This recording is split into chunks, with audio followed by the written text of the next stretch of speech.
Have you ever had someone on My First Million where you were like, oh, I think looking further into this guy, that guy's a scam? Yeah, we've had Ty Lopez on. We've had the Fire Festival guy on. But we didn't have them on like thinking one thing and then another. We had them on being like, "Yo, what are you doing? What's your Fire Festival? What happened? Did you really think that shit was gonna work?" And then he's like pitching Fire Festival 2, and we're like, "Bro, this is a terrible, terrible idea."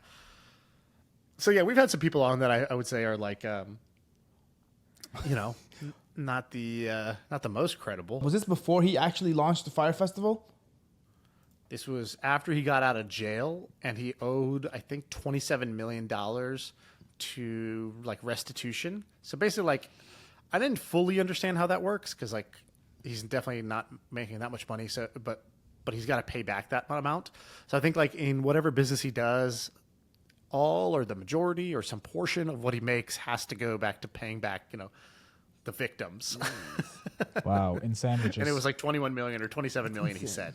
But even that sounded like, are you just saying that to turn that into a cool story? Like, it's very hard to if you're talking to somebody who basically lies prolifically, it's a very difficult podcast episode. Yeah.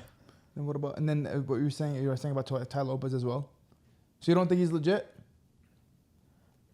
I know he's not legit. The question is like, is there anything else to say that's interesting about him?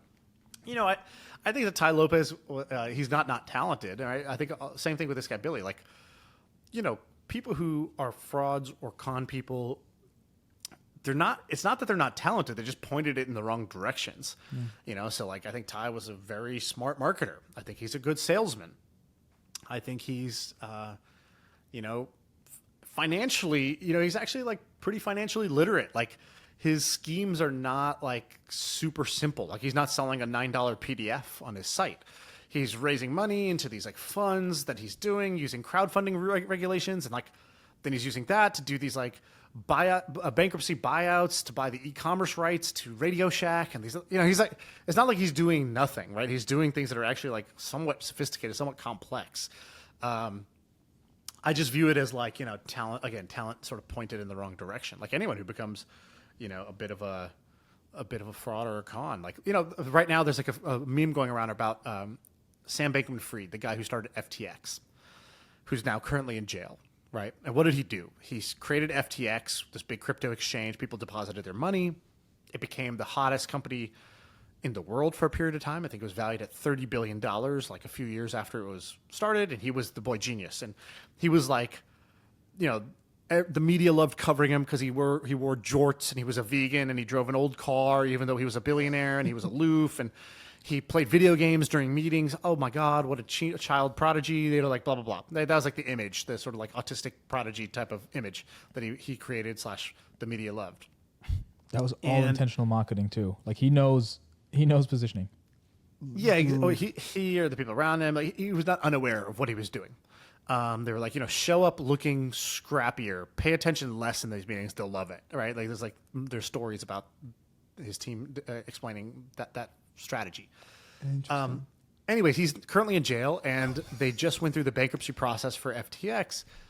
And what he did was he took $9 billion or so of customer funds out of the accounts where you thought you had your money deposited, but actually he took the money and gambled it using his his hedge fund that was on the side, lost $9 billion in the process, and then didn't have the money to repay. And then when people kind of smelled that something was up, they started trying to withdraw, and there was no money to withdraw. And then the whole thing collapsed, and he got in trouble as a huge fraud for basically stealing customer deposits and gambling it all away. Now, the crazy thing is that FTX actually was a successful business. Had he not just decided to like steal the money from the customer accounts, I think the business was doing 300 or 400 million a year of profit. It actually was valued at that amount. It wasn't like Theranos where the machine didn't work, right? They take the blood sample, they run in the back, they mix it with some cat hair and bring it back to you, and they're like, oh, you're free, whatever. It's like, there was no like Wizard of Oz component to this. Like the technology worked, the product worked, the usage was real, the growth was real.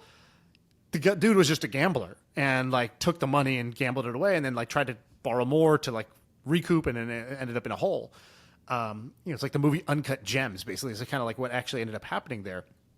Now, the business was actually successful, hundreds of millions a year in profit, and then he invested money also into other things. So all of his investments also were not terrible. They were just illiquid.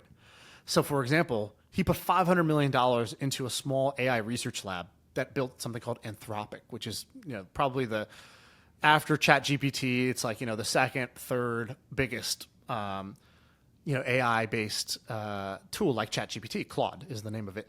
And so, and Anthropic is valued at like 40 or 50 billion. And he owned like 10% of Anthropic. So he owned like a multi-billion-dollar stake of that off of as a great investment. He put $200,000 early on into a company called Cursor, which just got valued at right about 10 billion. So like, he would have turned 200K into $200 million or something like that. Maybe more, maybe even $1 billion, depending on the initial valuation. And so like, he actually had some like pretty amazing bets. They owned a bunch of Solana. Solana's done really well. And so like, the crazy thing was he didn't need to do any of the shit he did. He just pointed his talent in the wrong direction and blew himself up when actually like he actually had a legit thing going. That's insane.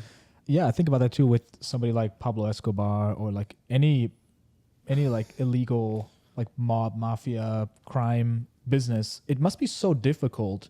These are like masterful problem solvers, like these guys. Right. They just like, if directed into something legal, they would still make a ton of money.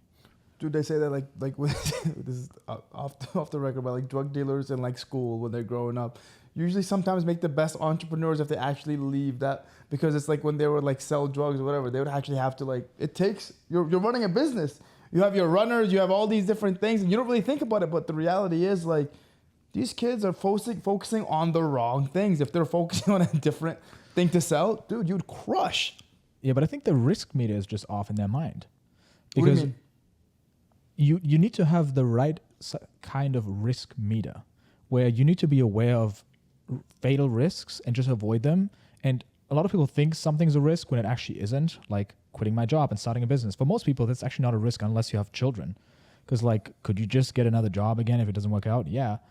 But then there's like these colossal mistakes, like, hey, I'm going to gamble away all these people's money, or even like dealing drugs. Like you get caught, like you end up in, like, it's not worth it. So let me challenge that. I mean, this is something I've realized with a lot of billionaires and like a lot of very, very successful people is like they get to a point where money doesn't really give them the dopamine hit they're looking for. So the reality is like you have basically enough money to buy everything, experience any experience you want. And I feel like the only thing that might kind of get you excited again is doing something that is quote unquote risky or is illegal.